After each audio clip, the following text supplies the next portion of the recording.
Throughout the history of Canada, we have developed from a British territory to a thriving nation. In the centuries after Confederation, Canada's government changed greatly as well as its foreign policy. From the military sacrifice in the First and Second World War to the post-war alliances with NATO and NORAD, we have seen Canadian foreign policy shift greatly through the decades and centuries of Canada's existence.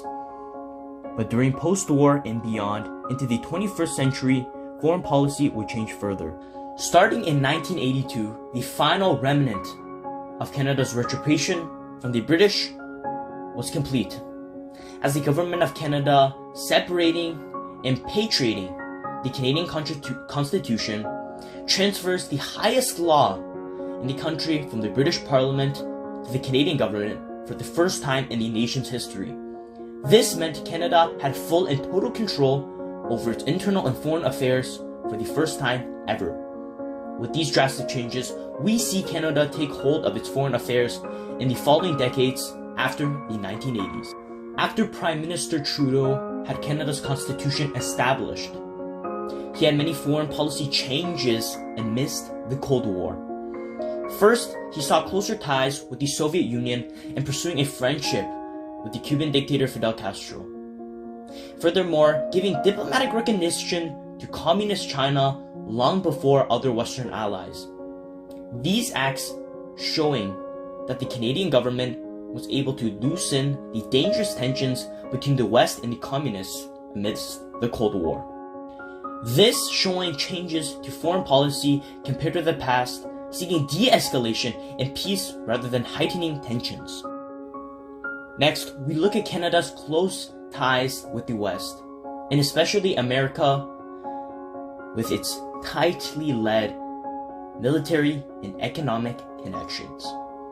Economically, under Prime Minister Brian Mulroney, the United States and Canada instituted a free trade agreement, but more decisively, siding with the Americans in military conflicts and peacekeeping operations.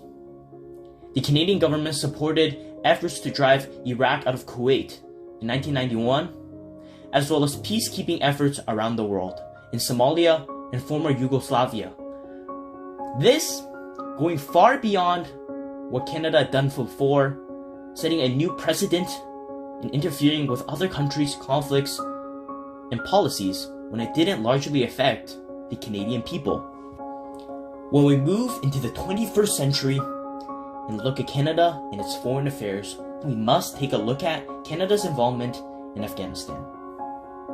Following the September 11th attack on the United States, which saw the destruction of the iconic Twin Towers of the World Trade Center, as well as the Pentagon, the United States declared war on Al-Qaeda, the perpetrators of the attack, as well as the Taliban government in Afghanistan for harboring Al-Qaeda. Canada and its military alliances with the US felt obligation to join in the invasion of Afghanistan, with more than 40,000 soldiers serving in a 12-year-long war, with 165 being killed and billions being spent on the invasion. In 2001, the US-led coalition topped the Taliban regime, but insurgencies across Afghanistan led the Canadian government to stay another 13 years. In 2006, public support waning and the Canadian casualties growing, as well as costs reaching $18 billion, the Canadian government was pressured by other minority parties, such as the New Democratic Party and the Bloc Québécois, to remove troops in 2009, pressuring PM Stephen Harper to do so, and by 2014, all troops left Afghanistan, ending a 12-year-long conflict for Canada. In 2003, with the highly controversial invasion of Iraq by the United States, Canada contributed about $300 million towards the effort. As we see in modern times, Canada's foreign policy shifts from dealing with issues that directly affect Canadians and Canadian citizens to dealing and interfering with international affairs in the name of national security and international security. These changes create a complicated paradox for the Canadian government. Many question whether or not Canadian soldiers should die in a foreign conflict. This question will be answered with time, and the new decade brings a new light on foreign policy, especially among the Russian invasion of Ukraine. The future of Canada's foreign policy is unknown.